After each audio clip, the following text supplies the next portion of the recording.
Hello बच्चों, चलिए शुरू करते हैं हीट की आगे की जर्नी। बच्चों, क्या आपको पता है कि कर्ड यानी दही कैसे जमती है? क्या वैसे ही जैसे आइसक्रीम?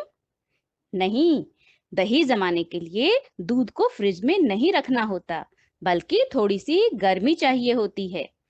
हल्के गर्म दूध में 1 चम्मच दही मिलाने के बाद दूध वैसे ही रख दिया जाता है एक ऐसी जगह पर जहां थोड़ी गर्मी हो, और 6 से 8 घंटों में दही जम जाती है।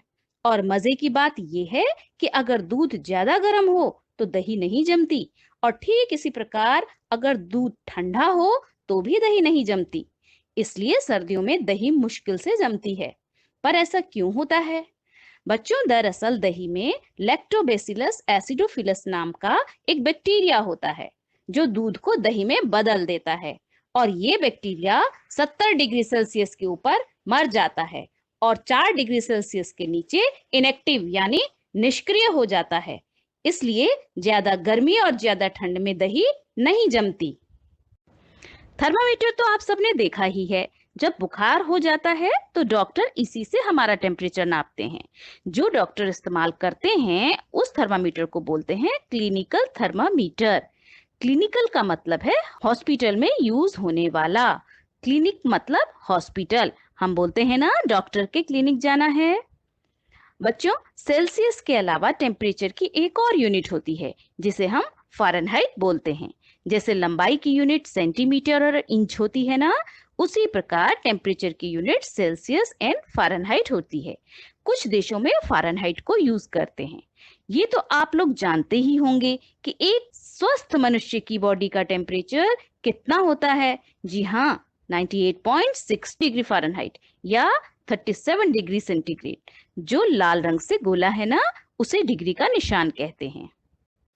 चलिए देखते हैं थर्मामीटर से टेम्परेचर कैसे नापते हैं। जैसा हमने पहले भी देखा कि थर्मामीटर में एक छोटा सा बल्ब है जिसमें थोड़ा सा पारा भर दिया जाता है। अब जैसे ही बल्ब वाली जगह को किसी सतह पर लगाते हैं तो सतह की गर्मी से पारा फैलता है और कांच की सुरंग यानी ट्यूब में चढ़ने लगता है। जब पारा चढ़ना रुक जाता है तो हम स्केल पर नंबर आराम से पढ़ लेते हैं। स्केल मतलब थर्मामीटर के अंदर का स्केल। और हमें यह पता लग जाता है कि सतह का टेम्परेचर कितना है। बल्ब के थोड़ा ऊपर कांच की सुरंग में एक मोड़ होता है जिसे किंक बोलते हैं। इस किंक के कारण चढ़ा हुआ पारा आसानी से नीचे वापस नहीं आ सकता और हम इसी कारण स्केल पर आराम से देख पाते हैं। ठीक? हाँ तो बच्चों, ये ध्यान रहे कि क्लिनिकल थर्मामीटर केवल 35 डिग्री सेल्सियस से 42 डिग्री सेल्सियस तक ही नाप सकता है, क्योंकि ये थर्मामीटर ह्यूमन बॉडी का टेम्परेचर लेने के लिए बना है और आमतौर पर हमारी बॉडी का टेम्परेचर 35 डिग्री सेल्सियस से 42 डिग्री सेल्सियस तक ही रहता है।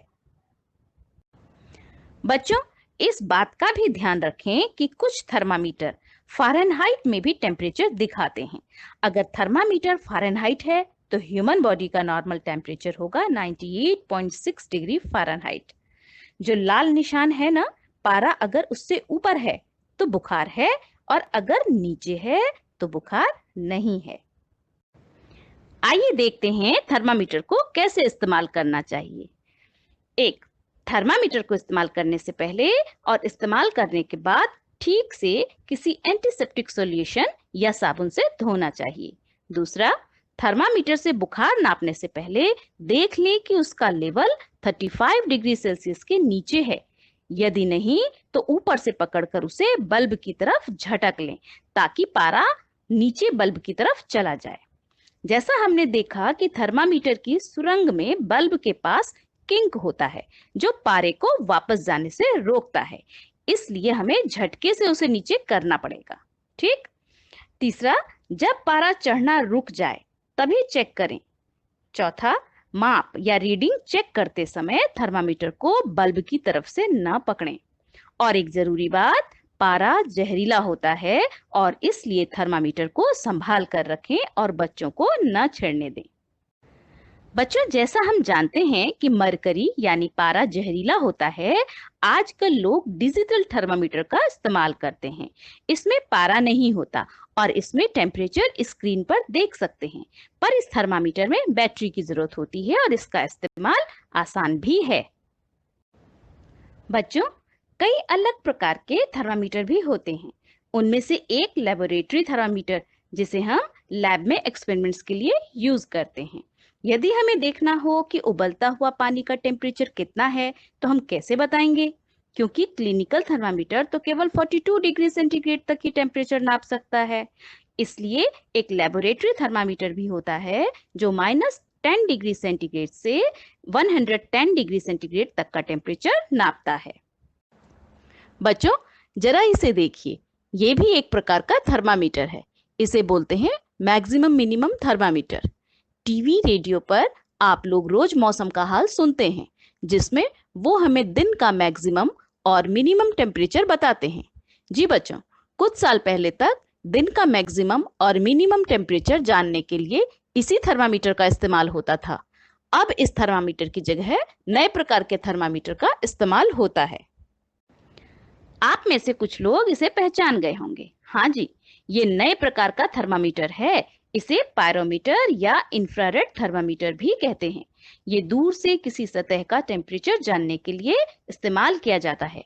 पहले इसका इस्तेमाल फैक्ट्रीज में किया जाता था, किसी ऊंचाई पर रखी मशीन का टेम्परेचर जानने के लिए। पर अब इसका प्रयोग हॉस्पिटल्स में भी होने लगा है।